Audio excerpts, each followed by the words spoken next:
Yo, what's good? It's your boy, the wannabe gamer. Yeah, so today, I'm saying, I'm gonna talk to y'all about how to do, how to make a Alphabridge classified six-piece build. All right. If you're new to my channel, subscribe. And at the end of the video, if you found this helpful, go ahead, leave a like, comment down what else you want to know how to build, what else you want to see. Um, yeah, share my video too and share my channel. But yeah, let's go ahead and get into the build. Now, let's just go ahead and talk about what Alphabridge little secret talents, set bonuses was they called.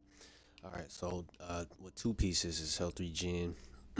Heard it's kind of been nerfed a little bit way back when. I forgot when, but it's kind of been nerfed. Third piece gives you 5% weapon damage. All right, now the four-piece talent actually gives you the primary and secondary weapon is of the same category. They share the free talent. All talent requirements are ignored for all weapon talents.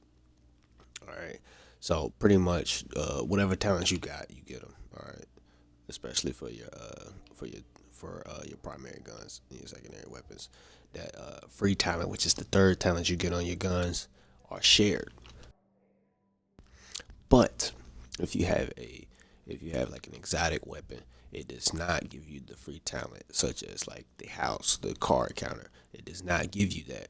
You don't get anything for that. So yeah. All right, now the five piece, 25% health regen and 10% weapon damage. All right, so this weapon damage you get in here is gonna help a lot when it goes to PvP. All right, now six piece. Inactive personal versions of all signature skills are rotating every 6 seconds and can be activated by killing enemy players and veteran elite NPCs. The signature skill that is up on rotation when the enemy is killed, activated for 10 seconds when all primary stacks are balanced between each other. These times are shortened depending on the difference in the ranges of primary attributes. You can no longer activate signature skills or be affected by allied signature skills. So basically, whenever you just running around, right, your ult, you can't use it manually. You have to get a kill. All right, you have to get a kill, and this is probably a big downside to this. So you can't revive your teammates. You can't, you can't be revived by your teammates with ults. You can't protect your teammates with your ult, right? And and you can't give them the damage boost ult, the tactical ult. So that's a big downside to this build, but it is pretty good if you just, depending on the type of player you are. All right. Also, when you run in this build, it's not as strong as the other builds, so you have to kind of give up some things. You gotta kind of play with the build a little bit.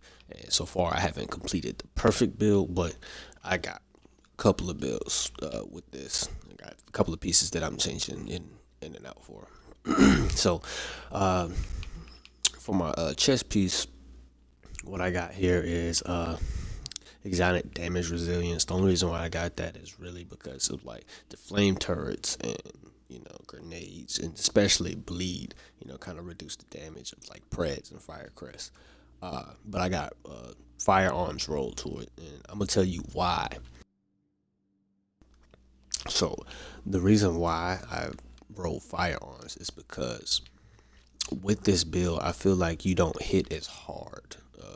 You don't hit as hard, nearly as hard when you running like 5K firearms. Usually 5K firearms, it'll be really simple to kind of shoot people and kill them. But with this build, it seems like you're not hitting hard enough. Now, I got multiple different ways that I run this. Let me see where I switch. So yeah, so I run I either run 8K firearms or running 7K firearms. Now you can do 6K firearms with 6K stamina.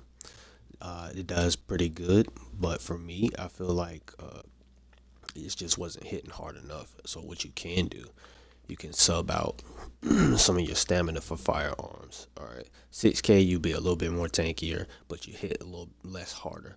But with that 7K to 5K, you pretty much got enough survivability as well as enough firepower to kill the enemy.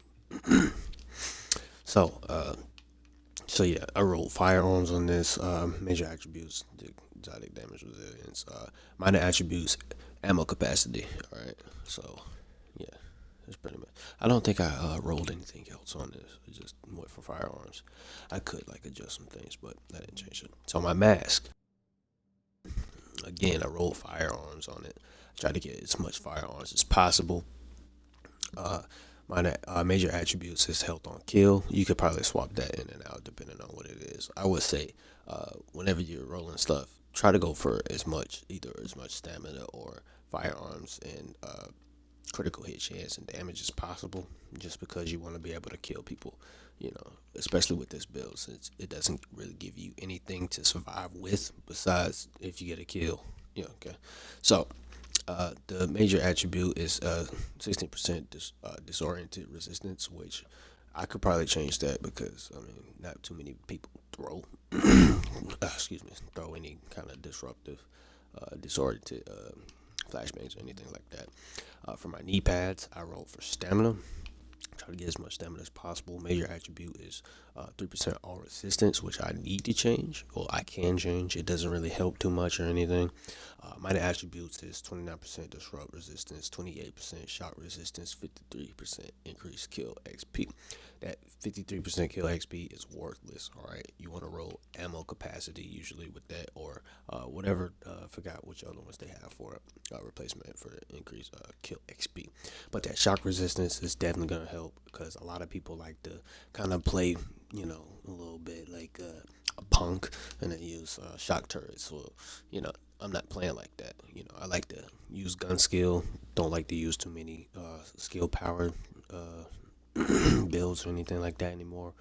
I try not to join the weaker crowd. All right. So going into my backpack, I rolled for firearms. Got a firearms bonus. So I'm at 1630. Major attributes is health. I would advise you if you want to have more chance of living or whatnot. Roll some health. Try to be a little tanky. I got 14% bleed resistance, which that's kind of ignored. Uh, it's kind of ignored if they have 6-piece spreads and stuff like that. So, but keep it just in case some people are running 4-piece, which is still pretty effective in this meta. Um, for my gloves, I did go for firearms again. I got 1399, which is pretty high, which I wanted 1401, but you can't get everything you want. I could have kept rolling, but I didn't want to. So I got major attributes: 12% marksman rifle damage, 8% skill haste. 12% SMG damage. The SMG damage is definitely a must because I like to run SMGs. If I wanted to change that, I could do assault rifle damage. It didn't really matter to me which one I rolled. The only thing I would say is marksman rifle damage is probably one of the last things you probably want. Skill haste, I could have changed that for critical hit chance or stuff like that. Now for my holster, I actually rolled firearms and stamina for both, so that was actually a good thing. But the major attribute for skill haste, I could use it, and at the same time, I probably don't really need it. Could probably run something a little bit different, but I really wanted firearms and stamina so I can get the most out of my build, survivability, and firearm power and stuff like that. So the guns that I'm running, burst fire MP5 A4, which this is I'm not really using this. You can change up the different guns or whatnot. I would advise you if you do have a house, use the house. The only reason I'm not using the house is because it's on my other character. I don't use this character much. I just tried out a new build on them. So the only thing I had good was the Navy MP5. But yeah, the burst fire MP5 here has 31 damage, 31.2k damage.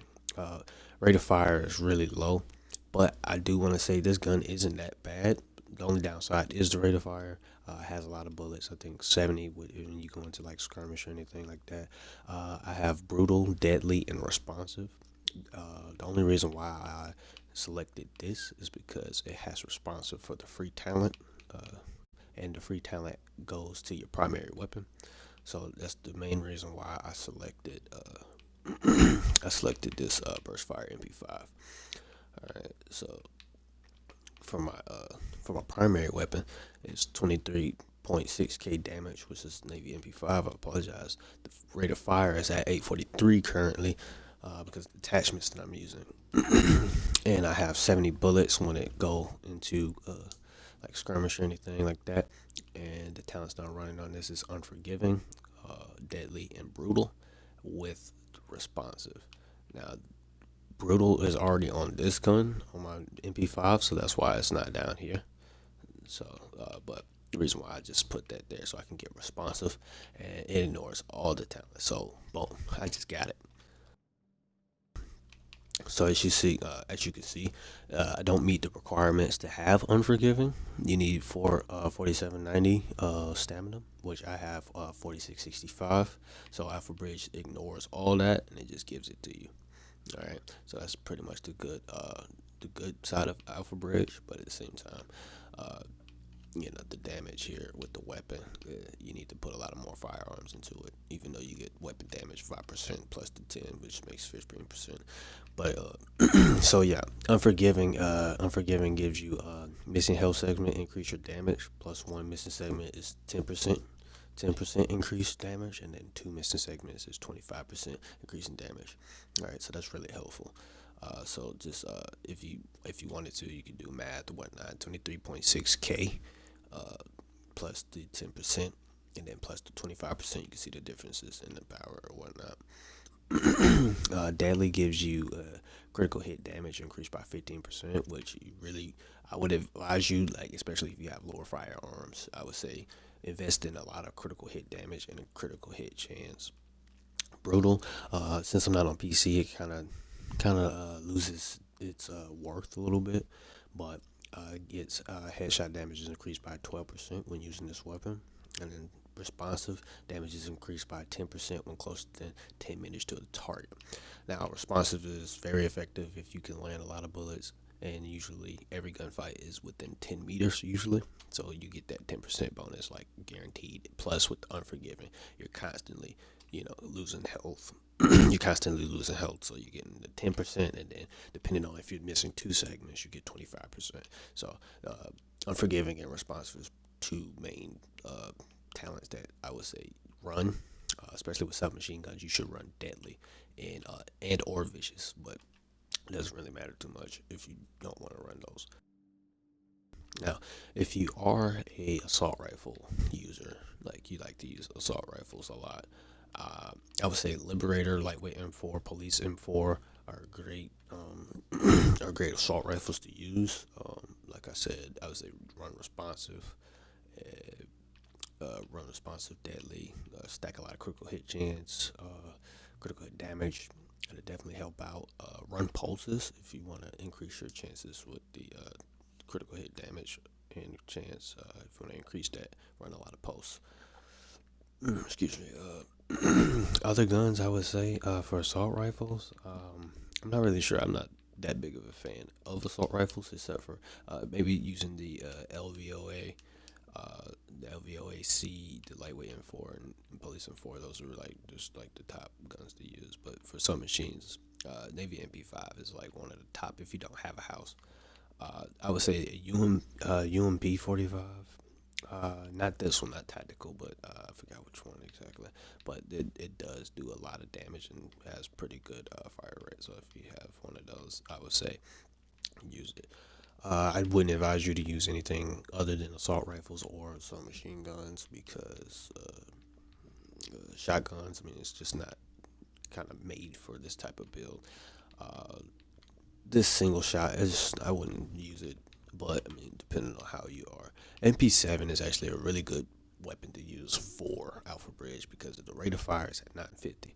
All right. The only downside to this build is the damage is a little bit less than every other submachine gun, and the magazine is a lot smaller. So you only get total like 44, 45 bullets, and that's not enough usually to always get the kill done when there's a lot of people running, like high stamina and stuff like that. So, but yeah, it's actually a good weapon to run a lot of the time. So yeah, pretty much that's it for this video. So like I said, if you stay tuned, you watched it all the way through, I advise you to subscribe to me. All right, I got more stuff, just waiting to record, and upload. Anything you want to see, like I said, just comment down what you want to know, what you want to see. I'll try my best to get it out there and give it to you. If you found this helpful, like it, share my channel, share this video. Also, I could run a game next time for you guys, just to show you how it works. I personally, if you if you don't have any other build besides Alphabridge, I would advise you to run like, you can run 6 to 8K firearms. All right, I would say run that, run a lot of critical hit damage and chance and stuff like that, and you should be okay as long as you're running with a team. But if you had a choice and you're like choosing to go Alphabridge, I would not choose this because it's not the heaviest hitter. It doesn't give you anything towards like more damage or more survivability, anything like that. this build is a lot weaker than the like Striker, Nomad, and Preds. I would advise you to probably go pick one of those if you do have all the pieces. But yeah, so thank you for watching, and see you soon.